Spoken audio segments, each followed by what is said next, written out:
Are you looking for a Bible reading plan that can help you get into the Bible, but more importantly, get the Bible into you?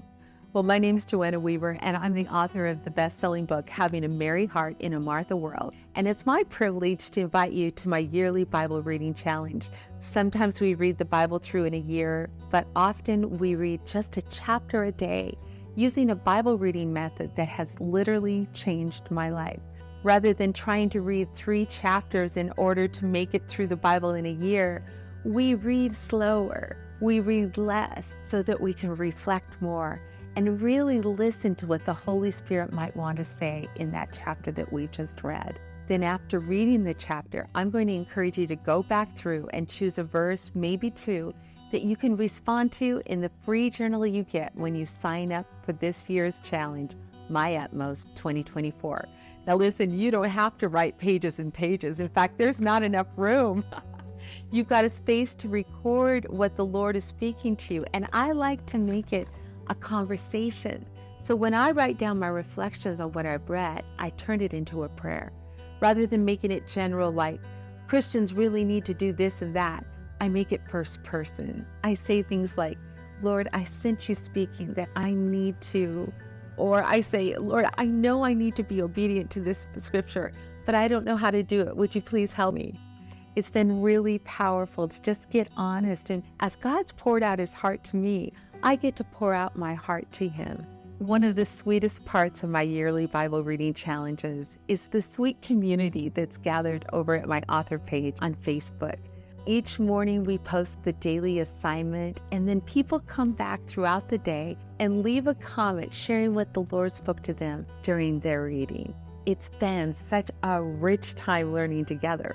But this year, you guys, we're adding an optional devotion from a book that literally changed my life, My Utmost for His Highest by Oswald Chambers. You can tell by looking at this book that it's very well loved. It was given to me by my pastor's wife, Terry Myers, and I'm going to cry because she was truly a spiritual mentor to me as a young associate pastor's wife.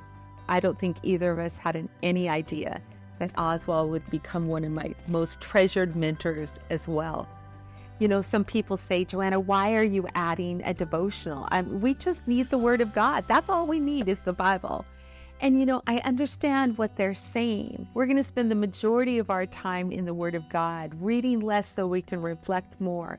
But I gotta tell you, when I look back at my own life, God has often used books like My Utmost to change me in elemental ways. Books that have opened my understanding of Scripture and helped me apply it to my life in practical ways. Though we're going to go to God's Word for ourselves daily and expect the Holy Spirit to speak between every line, I also believe that the Lord wants to speak to our hearts through Oswald's teaching. The entries are short, no more than 1 page, but oh, you guys, they are so powerful. Now, to be honest, Oswald's language can get a little thick at times. It was written back in the 1930s, and so the language can feel a little daunting.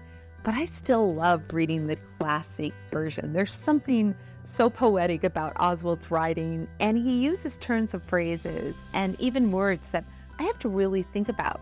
And as a result, my spiritual vocabulary has expanded reading the classic version.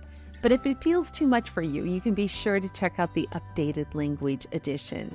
It doesn't change the meaning of Oswald's words, and it's not just a paraphrase. It actually takes the words that aren't familiar to us and the terminology that can be a bit hard to understand, and it freshens it up for us. So sometimes when I run into something in the classic version that doesn't make sense, I'll actually look it up in the updated version to see how it's translated there. The good news is you can access all of the devotional versions for free at myutmost.org, but I gotta tell you, I love using a hard copy of the devotional.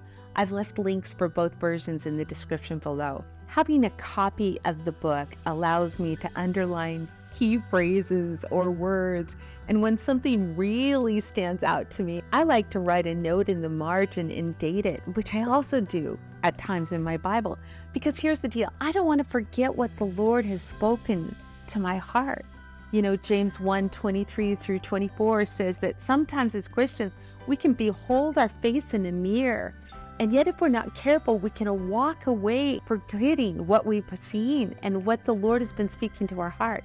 And that's why I want to encourage you to sign up for this journal at joannaweaverbooks.com/myutmost2024, because you're going to not only find tips for reading scripture, you're also going to have this reading schedule that gives you the daily assignment, but you're also going to have space for your daily entries, not only just for your Bible reading, but also for the devotional reading.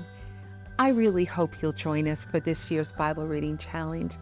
I believe God wants to meet us intimately and build a friendship with us as we spend time in His Word. If you'd like to be part of the Bible reading community, I hope that you'll follow me on Facebook. Just look for Joanna Weaver Books. I'd love to have you take part in this challenge, to read and respond to people's comments, because, oh my goodness, there've been some sweet revelations that I've gotten from other people. But I also hope that you'll leave a comment, because you never know how God might want to use the very things He's given you to help someone else. Oh, you guys, something powerful happens as we get into God's Word. He not only meets us, but He equips and He enables us to be our utmost for His highest, making us more like Jesus than we ever were before. I hope you'll join me.